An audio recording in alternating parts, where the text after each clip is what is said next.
자, 여기 화면에 보면은 한 인물을 제가 적어놨어요.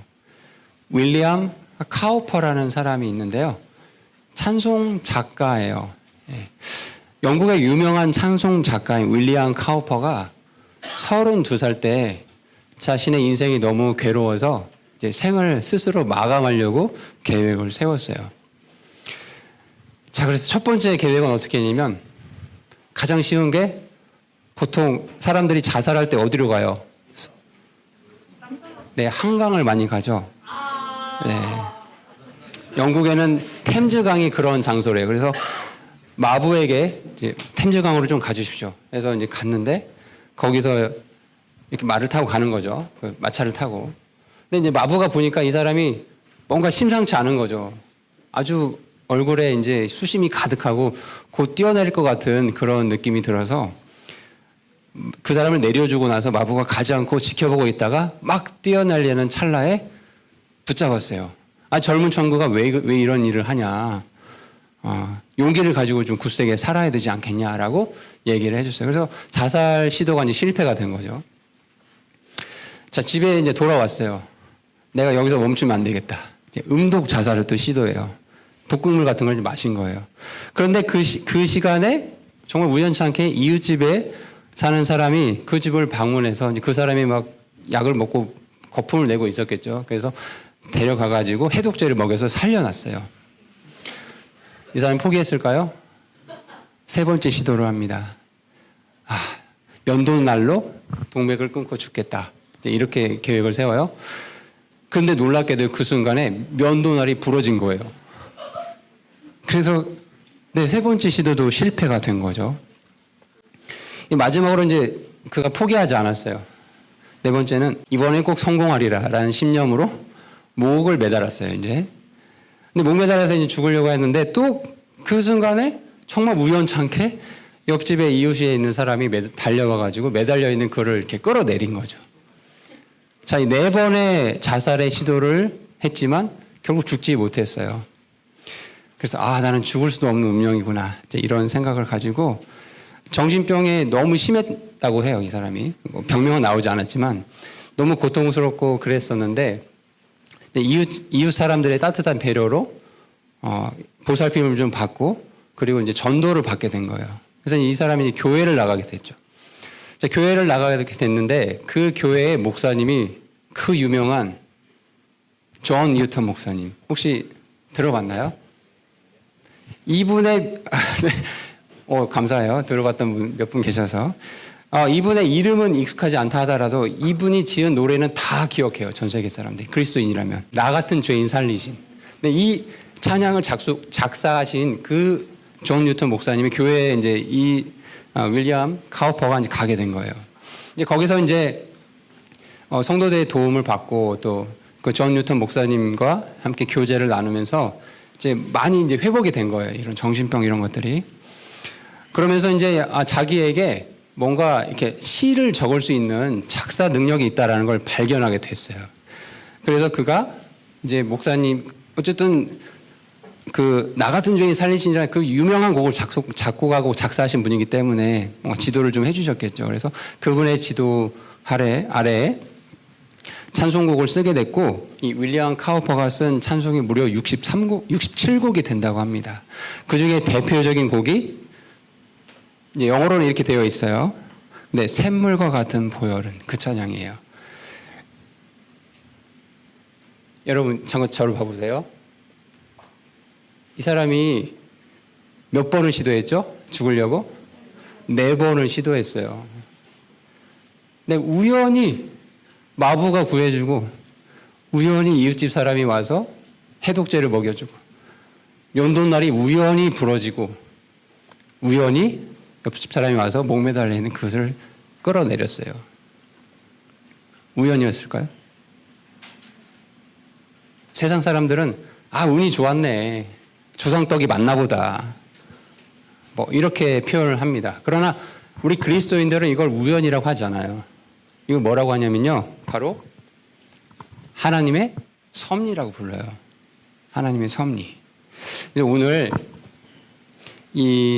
우리 초반에 윌리엄 카우퍼의 이 이야기를 잠시 들려드렸는데 오늘 이 하나님의 섭리에 대해서 나누려고 해요. 제목은 우리 인생을 향한 하나님의 섭리, 이런 제목으로 말씀을 좀 전하도록 하겠습니다. 자, 섭리라는 단어가 사실 성경에 나온 단어는 아니에요. 뭐 구속, 구원, 뭐 속죄 이런 단어들은 성경에 나오지만 섭리라는 단어가 구체적으로 나오진 않았어요. 그럼에도 불구하고 이 섭리라는 표현은 매우 성경적인 표현이에요. 자, 섭리가 뭐냐라고 한마디로 요약해서 말을 해보자고 한다면 여러분 한번 잘 메모를 해보고 들어보세요.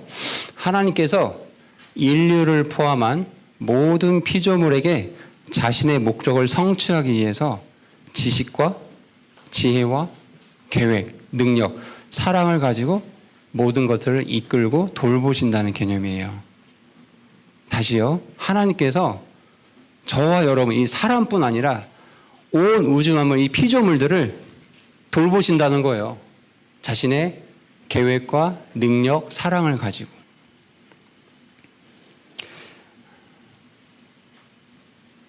마태복음 5장 45절에 이런 말씀이 있어요. 제가 읽어볼게요. 너희가 하늘에 계신 너희 아버지의 아이들이 되리니 그분께서는 자신의 해를 악한 자와 선한 자 위에 떠오르게 하시며 비를 의로운 자와 불의한 자 위에 내려주시니라. 여러분, 비가 내리는데 이번 주에도 비가 왔었잖아요. 불신자들은 하나님 안 믿는 자들이니까 거기만 피해서 비가 내렸나요? 아니죠. 의로운 자든 그 위에 모두 동일하게 은혜를 주신다라는 거예요. 또 시편 148편 8절에서 13절 말씀 보시면은 하나님께서 피조물, 무생물까지 다 통치하신다는 말씀이 이렇게 적혀 있어요. 불과 우박과 눈과 수증기와 그분의 말씀을 성취하는 폭풍이 하나님의 말씀을 성취한다라는 거예요.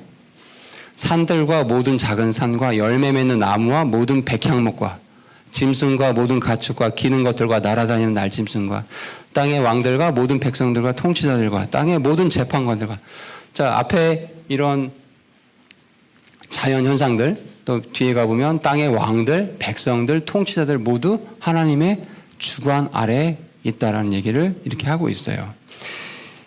불신자들은 이걸 믿지 못하죠. 그래서 뭐라고 얘기하냐면 그냥 운명에 따라서 사람은 사는 거다. 그래서 신년이 되면 뭘 보러 가요? 점집에 가서 사주팔자를 보러 가잖아요. 운명에 따라서 이렇게 사는 거다라고 생각을 갖고 있기 때문에. 여러분에게 질문을 던져볼게요. 하나님께서 아까 하나님의 섭리의 의미가 뭐라고요? 온 인류와 또 모든 피조물들을 하나님께서 자신의 지혜와 계획, 사랑을 가지고 돌보시고 이렇게 이끌어 가시는 것이 하나님의 섭리라고 했잖아요. 저와 여러분의 인생도 하나님께서 여러분 한 사람 한 사람 인생을 지금 이끌고 계시거든요. 그게 느껴져요? 어때요? 느껴져요? 하나님께서 내 인생을 주관하고 계신다라는 게 정말 느껴져요? 자, 섭리라는 단어를 잠깐 볼게요. 혹시 읽을 수 있는 친구 있나요? 한자. 네, 섭리 맞아요. 네, 섭리 맞습니다. 저도 이 단어를 보면서 준비하다 보니까 참 놀랍다라는 걸 알게 됐는데 뭐를 좀 전달해 드리고 싶냐면 섭리라는 단어에, 맞아요. 섭리라는 단어의 한자를 보니까 이게 손 숫자죠. 그죠? 손이에요, 손. 그리고 귀가 3개나 있어요.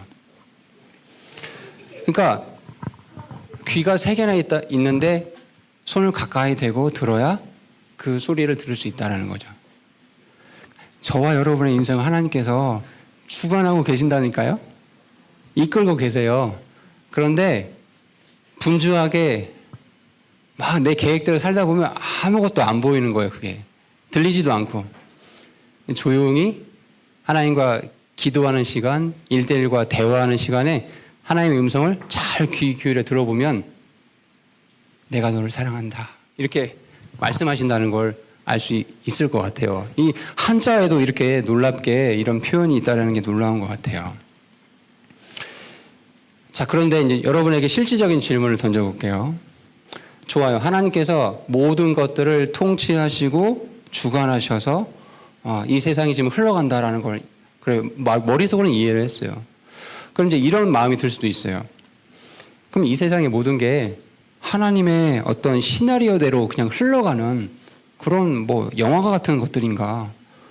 그 숙명론 다 정해져 있는 거 아닌가? 뭐 이런 생각이 들 수도 있잖아요. 그렇죠? 그리고 하나님께서 정말 나를 돌보신다고 하는데 나는 잘 그게 느껴지지 않는다. 이런 생각이 사실 들 수 있을 거예요. 그리고 많이 들 거예요. 나는 여전히 힘들고 나는 여전히 공부하느라 힘들고 뭐 때문에 힘들고 나 혼자 이 모든 문제를 다 처리해야 될 것 같고 이런 생각이 들 수도 있을 것 같아요. 그래서 이 사람들은 이 하나님의 섭리를 머릿속으로는 이해를 하는데 내 삶이 너무 힘들다 보니까 과거부터 이 섭리에 대해서 논쟁이 좀 많았어요. 그래서 하나님의 섭리를 인정하지 않는 그런 사람들의 생각들이 있었어요. 그게 뭐냐면 조금 어렵지만 들어보세요. 이신론이라는 게 있어요. 이신론.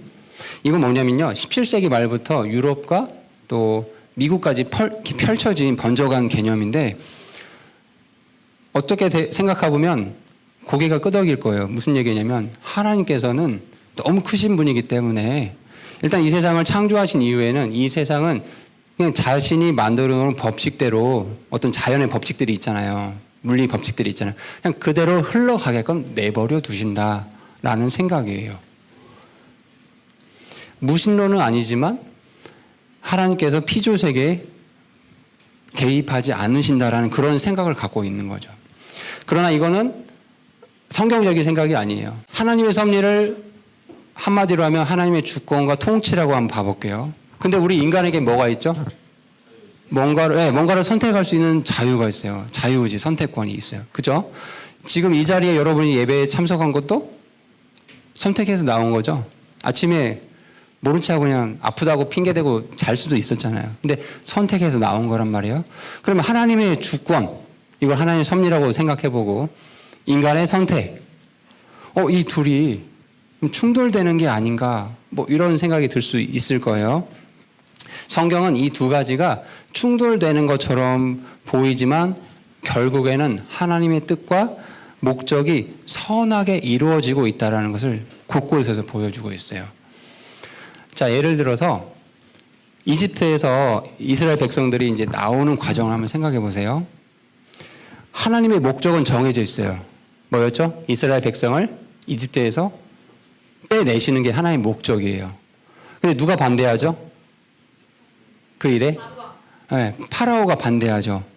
파라오가 몇 번이나 반대해요? 10번이나 반대해요. 네, 10번의 재앙을 맞을 때까지 버티고 있죠. 안 보내주죠. 근데 여러분 이걸 잘 들어야 돼요. 하나님의 목적은 이스라엘 백성을 이집트에서 끌어내는 거예요. 그러면 하나님께서 기적을 일으켜서 갑자기 이렇게 공중으로 들으셔가지고 슝 뭐 이렇게 하실 수 있잖아요. 맞아요? 굳이 이집트에게 10가지 재앙을 내릴 필요도 없다라는 거거든요. 그리고 또 파라오가 10번이나 자기 의지를 발휘해서 자유의지를 발휘해서 반대하고 있는데 그를 죽이실 수 있잖아요. 갑자기 죽이실 수 있잖아요. 전능자시니까. 근데 그렇게 하지 않으셨다라는 거예요. 그러니까 인간의 자유의지 선택을 강제로 꺾지 않으세요. 하나님께서는. 그런데도 그것들이 나중에 가서 보면은 하나님의 뜻대로 하나님의 목적대로 다 이루어지게끔 인도하신다라는 거예요. 또 신약으로 와볼게요. 이방인들에게 복음을 전해야 될 목적이 하나님께는 있으셨어요. 그리고 그 역할을 할 수 있는 사람으로 누굴 택하시죠? 사도 바울, 바울을 택하시잖아요. 근데 바울이 처음부터 그걸 준비된 사람이었을까요? 그렇지 않았었거든요. 이 유대인의 아주 심취된 사람이었기 때문에 예수님을 따르는 무리들을 아주 강하게 반대하고 잡아서 죽이기도 하고 이런 역할을 했어요. 그런데 하나님께서 그 바울의 의지를 강제로 꺾지 않으세요. 내버려 두세요. 잠시 일시 동안은. 그러나 여러 가지 일들을 통해서 결국 어떻게 되죠? 하나님의 뜻대로 이방인들을 위한 사도로 바울이 택함받고 지금 오늘날 우리가 성경을 보고 있게 됐잖아요. 마지막으로 가룟 유다를 생각해 보세요. 여러분, 가룟 유다. 가룟 유다에게 자유의지가 있었을까 없었을까요? 있었어요. 그도 사람이기 때문에 자유의지가 있었어요. 그러면 예수님을 이 수제사장들, 이 사람들에게 넘겨줘야 되냐 말아야 되냐 자기에게 선택할 수 있는 게 있었겠죠. 그럼에도 불구하고 자기는 죄를 짓기로 선택을 한 거예요. 그리고 그것으로 인해서 어떻게 됐죠? 예수님께서 십자가의 형벌을 받으시고 피 흘려 돌아가시게 됐죠. 죽으시게 됐죠. 그런데 그 죄인들의 자유의지마저 하나님은 꺾지 않으시고 그것을 오히려 선하게 인도하셔서 하나님의 뜻을 반드시 이루신다라는 거예요. 자, 우리가 기억할 점이 있어요. 하나님께서 저와 여러분의 개개인의 삶, 또 여러분의 가정 있죠. 또 이 교회가 있어요. 또 이 국가가 있어요. 뜻하시고 목적하신 바가 반드시 있거든요. 불변하지 않는 것은 그 뜻하시고 목적하신 바는 변하지 않는다라는 거예요. 근데 그 일이 이루어져가는 과정 가운데 불완전한 이 죄인들이 있다 보니까 어느 정도 의지를 발휘해서 뭐 자기가 원하든 원치 아니하든 죄를 짓는 경우가 있어요. 근데 하나님께서 그거를 잠시 허락해 주시는 것처럼 보이기도 해요. 그러나 결국에 가서는 하나님의 뜻대로 하나님의 목적하신 바대로 저와 여러분, 여러분의 가정, 우리 교회, 이 국가를 이끌어 가신다라는 거예요. 여러분, 지난 5년 동안 이 사회주의 개념의 이념에 쩌들어 있는 이 위정자들 때문에 많이 힘들었어요. 국가가 많이 무너졌거든요. 사람의 생각으로는 왜 하나님께서는 저런 자들을 너무 건강하게 놔두실까? 이런 생각이 들 수 있잖아요. 그런데 이렇게 시간이 지나고 나면 그들의 그런 것까지도 다 하나님께서 선하게 이끄셔서 그 일로 인해서 정체를 분명히 알게 되었고 이 국가를 어떻게 사랑해야 되는지 알게 되었거든요.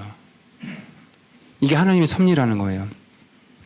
자, 근데 주의할 점이 있습니다.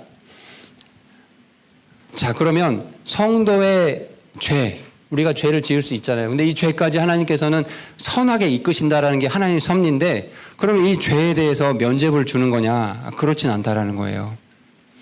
여기 말씀해 보시면 이 가룟 유다에 대해서 말씀하시는 건데, 사람의 아들은 예수님 자기 자신이죠. 자기에 대하여 기록된 대로 가지만, 십자가의 길을 가지만, 즉 하나님의 주권에 대해서 지금 얘기를 하고 있는 거예요. 그렇지만 사람의 아들을 배반하여 넘겨주는 그 사람, 그 가룟 유다의 자유의지에 따른 죄, 그거에 대해서는 반드시 책임이 있다, 화가 있을 것이다 라고 분명하게 가르쳐주고 해서 이 말씀을 잘 기억을 해야 됩니다. 너무 어렵죠? 이론적으로만 설명하니까. 그래서 너무 어려우실 것 같아서 하나님의 섭리를 대표적으로 보여준 성경의 인물이 있어요. 바로 저도 너무 좋아하는 요셉이에요. 자, 요셉의 인생을 이해하려면 이 두 가지 숫자를 이해해야 돼요. 17, 39. 17. 뭘 의미할 것 같아요? 맞아요. 자기 형들이 시기 질투하고 미워해가지고, 그럴 수 있죠. 형제들끼리 친하진 않잖아요. 주연아, 친해요? 형제랑 친해요? 미워할 수 있죠. 근데 팔 거예요, 노예로? 그 정도는 아니잖아요, 그죠? 근데 요셉은 대답이 늦었네요. 요셉은 자기 형들이 팔아버렸어요, 노예로. 몇 살 때? 17살 때. 여러분의 나이죠. 고등학교 1학년 나이 때. 자기가 원했나요? 자기가 뭘 잘못했나요, 요셉이? 너무 억울하죠.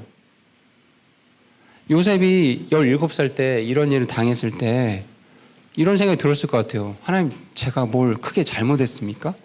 대체 저에게 왜 그러십니까? 하늘 보고 외치지 않았을까요? 제가 왜 지금 갑자기 알지도 못하는 노예로 이집트 알지도 못하는 그 땅으로 가서 노예로 팔려가야 됩니까? 원망도 나오고 눈물도 나고 뭐 어떻게 해야 될지 너무 답답했을 거 아니에요. 그렇겠죠. 저와 여러분의 인생도 생각해 보면 짧지만 우리 중학교 친구들부터 고등학교 우리 선생님들 이르기까지 사실 이제 학창 시절은 대부분 인생이 좀 평온해요. 그죠? 근데 이제 고등학생 되고 대학교 올라가고 선생님도 생각해 보니까 대학생 때부터 너무 힘들었어요. 갑자기 인생이 이렇게 가다가 뭐 이렇게 폭락하듯이 툭 떨어져가지고 뭐 한 5년 가까이 아주 괴로움의 시간을 겪었는데 그 당시만 생각해 보면 대체 하나님 저에게 왜 그러십니까? 라고 정말 많이 위를 쳐다봤어요. 요셉도 그랬을 것 같아요. 그런데 이 39라는 숫자는 뭐냐면요. 이제 그곳에서 노예로 팔려가서 여러 가지 일들이 있었잖아요. 여러분 요셉 이야기 잘 알죠? 보디발 집에서 막 억울하게 누명 쓰여가지고 또 감옥에 2년 동안 갇혀있고 그러다가 어떻게 해가지고 30살 때 이제 이집트 총리가 된단 말이에요. 요셉의 꿈이 이집트 총리였을까요? 아니겠죠. 난 장래 희망이 이집트 총리야. 아니겠죠. 근데 30살에 총리가 됐단 말이에요. 그리고 39살 때 드디어 아버지를 만나요. 야곱 아버지를 만나요. 그러면 이 기간 동안 야곱 아버지는 형들에게 속임을 당해서 그냥 죽은 줄만 알았다는 거죠. 자, 22년의 기간 동안 하나님은 왜 그 형들의 죄를 가만히 놔두셨을까? 그런 생각도 해보는 거예요. 어떻게 22년 동안 사람을 이렇게 그냥 생매장 시켜놨는데 아무런 형벌을 내리지 않으셨을까? 이런 생각 들 수 있잖아요. 그렇지 않아요?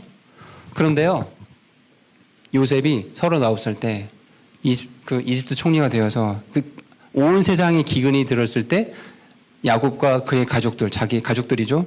이집트를 다 내려오게 해서 기근을 면하게 되고 이제 그곳에서 나중에 민족이 200명 가까이 쫙 이렇게 늘어나게 되고 그 이후에 모세를 통해서 이집트 탈출할 수 있는 그 어떤 하나님의 시간표가 있었거든요.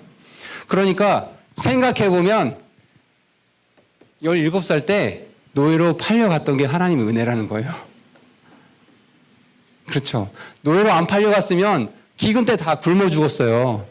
7년의 기근 동안에. 요셉은 이걸 깨달은 거예요. 하나님께서 직접적으로 요셉에게 내가 너에게 이런 계획이 있어. 지금 노예로 팔려간 거 너무 걱정하지 말아라. 내가 너 30살 때 총리 되게 해줄게. 말하셨을까요? 아무 얘기도 안 하셨어요. 아무 얘기도. 감옥에 2년 동안 억울하게 갇혀있을 때 너 조금만 기다리면 총리 될 거야 라고 말씀해 주셨을까요? 아니라는 거예요. 근데 요셉은 어떻게 이걸 견딜 수 있었죠? 어떻게 견딜 수 있었죠? 하나님의 섭리를 믿었던 거예요. 하나님의 섭리를. 섭리의 개념이 뭐라고 했어요? 하나님께서 온 인류, 피조물까지도 자신의 뜻과 목적에 따라서 자신의 계획과 사랑을 가지고 돌보신다. 이걸 믿은 거예요. 전능자 하나님을. 그래서 이렇게 고백을 하게 되죠. 같이 읽어봤으면 좋겠어요. 창세기 50장 20절에 시작. 오직 당신들로 말하건대 당신들은 내게 악을 행하려고 생각하였으나 오히려 하나님은 그 일을 선이 되도록 계획하시고 이루셔서 이날같이 많은 사람을 살려두게 하셨습니다. 너무 멋진 고백이죠. 그러니까 하나님의 섭리를 정말 확신하는 사람은 이런 고백이 나올 수 있다는 거예요.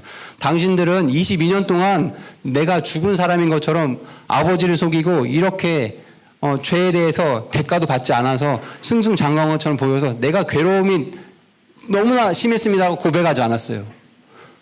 악을 행하려고 그냥 단순하게 얘기한 거예요. 나에게 악을 행했지만 오히려 하나님은 그 일을 선이 되도록 계획하시고 이루어 주셨습니다. 이렇게 고백을 했어요.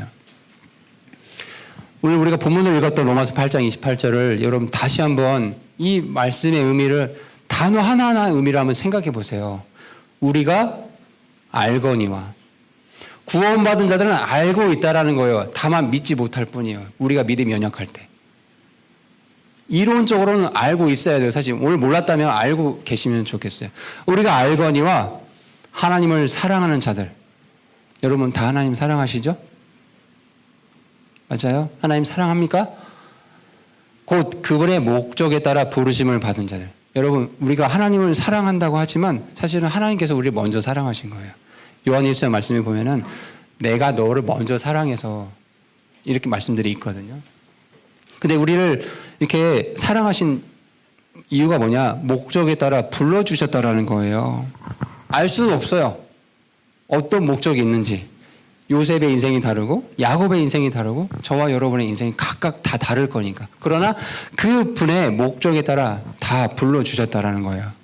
그 부르심을 받은 자들에게는 어떻대요? 모든 것, 좋은 일, 슬픈 일, 나에게 억울한 일, 분통해서 막 죽을 것 같은 일, 어떤 사람 때문에 너무 막 미워서 막 고소하고 싶었던 그런 일들, 기쁜 일, 다 이 모든 것이 합력하여 선을 이룬다라는, 정말 이런 고백이 나왔으면 좋겠어요. 근데 대부분 이렇게 말씀이 되려면은 하나님께서는 성경을 보니까 크게 두 가지 방법으로 일을 하세요. 첫 번째 방법은 대다수의 사람들에게 이루어지는 일들이에요. 그건 뭐냐면 일상의 어떤 자연의 선택들. 그러니까 우리가 지금 생각해 보면 여러분 매주 똑같은 예배를 드리는 것 같잖아요. 아니에요? 날마다 새롭나요? 그럼 다행이에요. 매주 기대되고 막 매주 내 신앙이 성장하는 것 같이 느껴지면 너무 다행인데 매주 그냥 똑같은 예배 아닌가? 뭐 이런 생각이 들 수도 있을 것 같아요. 그런데요, 이런 것들이 쌓여서 어느 순간에 이제 이 믿음으로 딱 나타날 때가 있을 거예요. 그렇게 다음 주에 서울대 선배가 여러분에게 공부법 특강을 할 거예요. 우리 교회 출신, 여러분 같이 중고등부 시절 선생님과 함께 했던 친구예요. 중1 때 진짜 이러고 말씀드렸어요. 왜? 눈을 감고. 너무 힘드니까, 사는 게 힘드니까 이제 눈을 감고 이렇게. 근데 그 친구가 변화가 돼서 이제 다음 주에 여러분 앞에서 세미나를 하게 될 거예요. 매일 같은 일상인 것 같지만 이렇게 선택들을 통해서 여러분이 매일매일 선택을 하잖아요. 근데 그런 선택들이 다 모아져 가지고 합력하여 선을 이루어 주신다는 거예요. 이런 방법들이 있고, 때로는 하나님께서 기적적인 방법을 통해서 또 하나님의 뜻을 이루어 주시기도 해요. 자주 있는 일은 아니죠. 자, 후반부에 좀 말씀을 마무리하면서 하나님의 섭리를 이해하는데 좀 방해되는 생각들을 좀 얘기를 하고 마무리를 좀 할게요. 자, 하나님의 섭리를 이제 머릿속으로 이렇게 이해하는 사람도 있어요. 하나님께서 모든 걸 다 주권적으로 이렇게 진행하신다고 하면은 이미 다 정해져 있으니 인간은 그냥 로봇에 지나지 않냐. 이런 생각을 가지고 있는 사람이 있고, 또 인간의 자유의지를 너무 강조하는 사람들이 있어서 그 사람들은 인생은 그냥 내가 선택된 대로, 내가 결정한 대로 다 되는 거야 라는 생각을 갖고 있어요. 근데 그 사람들의 대다수 사람들이 이런 생각을 갖고 있죠. 근데 이 사람들의 생각 속에는 뭐가 있냐면 잘 돼도 우연히 잘 된 거고 못 돼도 그냥 우연히 내 선택 때문에 못 된 거겠지라는 그런 생각을 갖게 되거든요. 두 가지 다 성경적으로 옳지 않은 생각이에요. 자, 그런데 이 크리스찬 가운데 인간의 자유의지를 강조하다 보니까 어떻게까지 가는 경우가 있냐면 진짜 인간의 자유의지, 인간의 선택이 진짜 선택이 되려면 우발적인 거, 우연히 생긴 이런 인간의 선택까지 하나님께서 개입하면 안 되는 거 아니냐. 그래야 정말 자유로운 거 아니냐. 아주 극단적인 예로 지금 우리가 예배를 같이 드리고 말씀을 듣고 있잖아요. 네, 말씀 듣는 게 너무 괴로워가지고 갑자기 문 열고 나가버려요. 어떤 친구가. 그럴 수 있겠죠. 아주 극단적으로. 그런 우발적인 것까지 하나님께서 개입하면 안 되는 거 아니냐. 그래야 인간의 자유의지가 보장되는 게 아니냐라고 이렇게 주장하는 사람들이 있어요. 여러분 어떻게 생각해요? 그게 맞는 말 같아요? 근데 만약에 그런 말이 맞다고 하면요. 어떤 문제가 생기냐면 하나님께서, 여러분 이 말을 잘 들어보세요. 하나님께서 모든 우연히 일어나는 일들 여러분 다 선택할 수 있잖아요. 맞아요? 아주 정말 극단적인 선택들을 했다고 해볼게요. 모두가. 이 자리에 있는 모두가. 그런데 그 하나님께서 모든 우연한 일들을 통제하지 못하신다면 전능자 하나님이실까요? 그걸 생각해 보라는 거예요. 이 말을 잘 들어야 돼요. 우리 삶 가운데 우연히 일어나는 일들이 참 많이 있거든요. 내가 생각하기에는, 이제 우리 인간이 생각하기에는. 그런데 하나님은 그런 우연히 일어난 일들은 개입하지 않고 통제하지 않으시면 정말 하나님이시겠냐는 거예요. 그렇지 않다라는 거죠. 그러니까 하나님 안에는 인간이 생각하기에는 그 극단적인 우연까지도 다 범위 안에 있다라는 거예요. 그게 모든 것이에요. 그 모든 게 합력하여 선을 이루어 주신다는 거죠. 아주 놀라운 말씀이죠. 너무 놀랍고 위대한 말씀인 것 같아요. 그래서 이렇게 정리하면 좋겠어요. 같이 읽어볼게요. 영찬아, 같이 읽어볼게요. 시작.